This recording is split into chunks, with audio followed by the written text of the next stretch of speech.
இன்றைக்கி என்னோடய Wednesday mini vlog பார்க்கலாமா?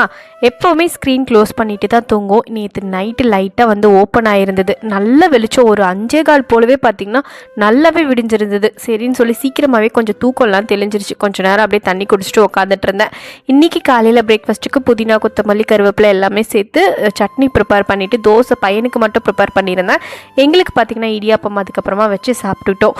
மதியம் லஞ்சுக்கு இன்றைக்கி புலாவ் தான் வந்து ப்ரிப்பேர் பண்ண போகிறேன். பன்னீர் அதுக்கப்புறம் கேப்சிகம் ரெண்டுமே சேர்த்து இன்றைக்கி புலாவ் ப்ரிப்பேர் பண்ண போகிறேன். இது ரொம்ப சிம்பிளாக ஈஸியாக பண்ணிடலாம். எப்படி பண்ணலாம்னு சொல்லிட்டு பார்த்துடலாம். ஒரு குக்கரில் தேவையான அளவு எண்ணெய், ஹோல் ஸ்பைஸஸ் சேர்த்துட்டு வெங்காயம், பச்சை மிளகா, இஞ்சி பூண்டு பேஸ்ட்டு, கொத்தமல்லி, புதினா போட்டு நல்லா வதங்கினதுக்கப்புறமா தக்காளி சேர்த்துக்கணும். இது ஆப்ஷனலாக வேணும்னா சேர்த்துக்கலாம், இல்லைனா நீங்கள் ஸ்கிப் பண்ணிக்கலாம்.